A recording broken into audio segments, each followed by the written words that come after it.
गरीब दर्जी बहू की घास की साड़ी और घर। देखो शालिनी, मैंने साड़ी की फॉल लगा दी है और मैंने इस सूट की अच्छे से तुरपाई भी कर दी है। तुम दोनों का बहुत बहुत शुक्रिया। तुम दोनों की वजह से मेरा दर्जी का काम कितनी जल्दी हो जाता है, वरना अकेले ये सब कर पाना मेरे लिए बहुत मुश्किल था। बातें बाद में कर लेना, ये लो जल्दी से नींबू पानी पी लो। बाजार में तो नींबू के भाव चांदी के भाव जितने चल रहे हैं, तो तुमने ये नींबू पानी कैसे बनाया? वो पड़ोस वाली काकी है ना, उनकी नौकरानी आज नहीं आई थी, तो मैंने उनके घर के थोड़े बहुत काम कर दिए थे, इसलिए उन्होंने पैसों के बदले मुझे ये नींबू दे दिए। ये भगवान भी कैसे कैसे दिन दिखाता है। हम गरीबों को गर्मी के मौसम में नींबू पानी पीने के लिए भी हमें कितनी मेहनत करनी पड़ती है। अदिति की बात सुन बाकी बहुएं उदास हो जाती हैं। शालिनी इन सभी बहू में से सबसे बड़ी बहू थी जो दर्जी का काम करती थी। वहीं बाकी घर संभालने के साथ साथ शालिनी के दर्जी के काम में मदद भी किया करती थी। इन पांचों के पति सड़कों पर झाड़ू और मजदूरी करने का काम करते थे, जिससे ये मुश्किल से 2 वक्त की रोटी ही खा पाते थे। अरे वाह शीला, तुमने तो अपने घर का हुलिया ही बदल दिया। कितना सुंदर लग रहा है तुम्हारा घर।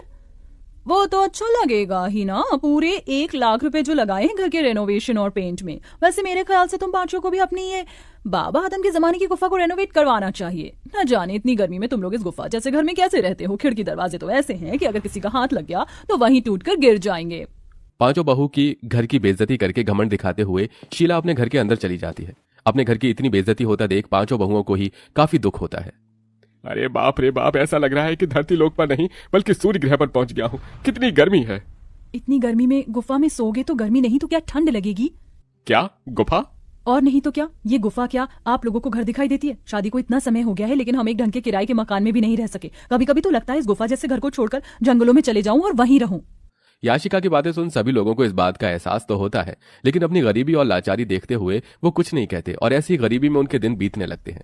अमृता, अगर तुम ना होती तो इतनी गर्मी में हमें ये ठंडा पानी पीना भी नसीब नहीं होता।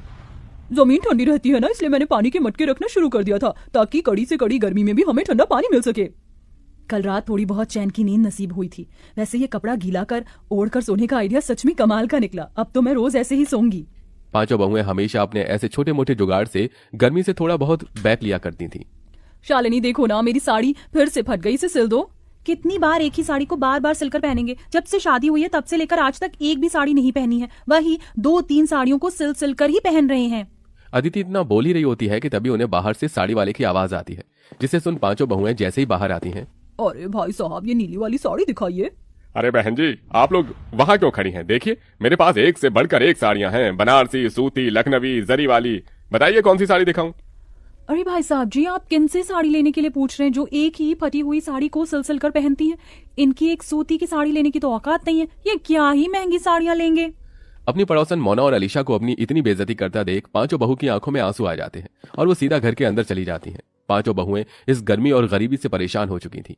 पांचों बहुएं आंगन में बैठ एक दिन झाड़ू बर्तन कपड़े कर रही होती हैं कि तभी अचानक जोरों से हवाएं चलनी शुरू हो जाती हैं। लगता है बहुत जोरों से तूफान आने वाला है। चलो जल्दी घर के अंदर चलते हैं।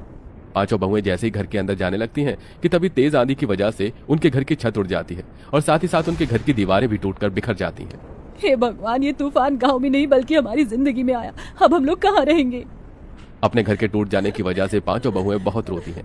शाम होते ही इन सबके पति घर आते हैं और ये सब नजारा देख उन्हें भी काफी दुख होता है, जिसके बाद अब वो सभी सिर छुपाने के लिए जंगल की तरफ बढ़ते हैं और एक बड़े से पेड़ के नीचे बैठकर अपनी रात वहीं गुजार लेते हैं।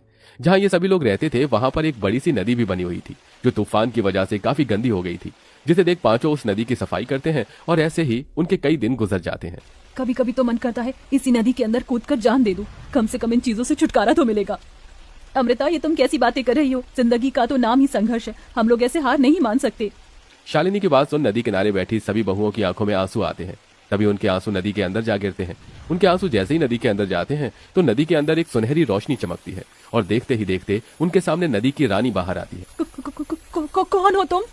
मेरा नाम नंदिनी है और मैं इस नदी की रानी हूँ। तुम पांचों ने मेरी नदी को साफ किया, यहाँ आसपास सफाई रखी और आज तुम लोग बैठकर ऐसे रो रहे हो। बताओ तुम लोग क्यों रो रहे हो? उस रानी की बात सुन सारी बहुएं उसे सारी बात बताती हैं, जिसे सुन वो रानी पांचों बहू को अपने साथ नदी के अंदर ले जाती है। उस नदी के अंदर की जमीन, मछली घर सब कुछ घास का बना हुआ था। ये सब देख पांचों बहुएं बहुत हैरान होती हैं। ये सब हकीकत है या कोई सपना? ये सपना नहीं, हकीकत है। ये घास जादुई घास है जिसकी मदद से तुम लोग कुछ भी बना सकते हो और वो चीज बिल्कुल असली चीज की तरह ही काम करेगी। तुम लोग चाहो तो यहाँ से ढेर सारी जादुई घास ले जा सकते हो। नदी की रानी, आपका बहुत बहुत। पांचों बहुएं उस जादुई नदी के अंदर से ढेर सारी जादुई घास लेकर आती हैं और सबसे पहले उन जादुई घास से अपना घर बनाने लगती हैं। क्या इस घास से हम लोगों का घर बन पाएगा? ये मामूली नहीं जादुई घास है। नदी की रानी ने कहा था कि इस घास से बनी हुई सभी चीज असली चीजों की तरह ही काम करती है। क्या पता ये घास का घर भी हमारा असली घर हो। पांचों बहुएं कुछ घंटे के अंदर एक बहुत बड़ा सा घास का घर तैयार कर देती हैं, जिसमें वो पांचों अलग अलग कमरे भी बनाती हैं। साथ ही साथ वो बाथरूम और रसोई घर भी बनाती हैं, जिसमें घास का चूल्हा, घास के बर्तन और कमरों में घास का पलंग, कुर्सी। जादुई घास होने की वजह से सारी चीज असली चीजों की तरह बिल्कुल मजबूत हो चुकी थी। मुझे तो यकीन ही नहीं हो रहा कि हम लोग अपने घर के अंदर खड़े हैं, वो भी एक ऐसा घर जो असली घर से भी ज्यादा मजबूत और अच्छा हो। अब तो हम यहाँ आराम से रहेंगे। जादुई घास होने की वजह से हमारा ये घास का घर भी कितना ठंडा है। अब तो यहाँ हमें बिल्कुल भी गर्मी नहीं लगेगी। पांचों बहुएं अपने अपने पतियों के साथ आराम से घर में रहती हैं और ऐसे ही कुछ दिन गुजर जाते हैं। सच में अब तो हद हो गई है। मन कर रहा है ये बची कुची साड़ी ले जाकर फेंक दूं। क्या हुआ अदिति, तुम इतने गुस्से में क्यों हो? गुस्सा ना करूं तो खुशी के मारे नाचूं। उस दिन तुमसे साड़ी सिलवाई थी, देखो आज फिर से ये साड़ी फट गई। अदिति की बात सुन शालिनी के मन में एक ख्याल आता है, जिसके बाद शालिनी दोबारा उस जादुई नदी के अंदर जाती है और वहां से ढेर सारी जादुई घास लेकर आती है और अपनी सिलाई मशीन पर बैठकर कुछ घंटे के अंदर ही घास की बनी हुई 5 साड़ियां तैयार कर देती है। साड़ियों के बॉर्डर पर वो तरह तरह के फूल भी लगाती है, जिसके बाद अब जैसे ही पांचों बहुएं उस घास की साड़ियों को पहनती हैं, इस घास की साड़ी को पहनकर तो ऐसा लग रहा है कि मानो जैसे मैंने रुई की साड़ी पहन रखी हो।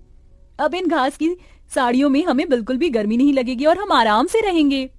पांचों बहुएं उस घास की साड़ियों को पहनकर काफी खुश होती हैं। जिस तूफान से इन पांचों का घर टूटा था, उस तूफान में गांव में और भी कई लोग थे जो बेघर हो गए थे। ये सब देख पांचों बहुएं उन लोगों के लिए जादुई घास से घर बनाती हैं। अरे आप लोग तो हमारे लिए देवी हो। जो चीज सरकार और अमीर लोग न कर सके वो आपने कर दिया। आपका एहसान हम कैसे चुकाएंगे। जादुई घास के घर बनाने के साथ साथ पांचों बहुएं गरीब औरतों के लिए घास की साड़ियां भी बनाती हैं, जिन्हें वो काफी सस्ते दामों में बेचती हैं। बरसों से सपना था कि सूती की साड़ी लूंगी, लेकिन हमेशा पैसों की कमी की वजह से ना ले सकी। लेकिन आज आपकी वजह से मैं रुई जैसी मुलायम साड़ी पहन सकूंगी। आपका बहुत बहुत शुक्रिया। जरूरतमंदों की मदद कर पांचों बहू काफी खुश थीं। वो घास की साड़ी बेचकर थोड़े बहुत पैसे भी कमा लिए थे, जिनको अब वो बुटीक में लगाती हैं और बुटीक खोलती हैं। घास की तरह तरह की ड्रेस बनाकर बेचती हैं और अब उन सब के पति अपना खुद का काम शुरू कर देते हैं, जिससे अब धीरे धीरे उनकी जिंदगी सही राह पर आने लगती है।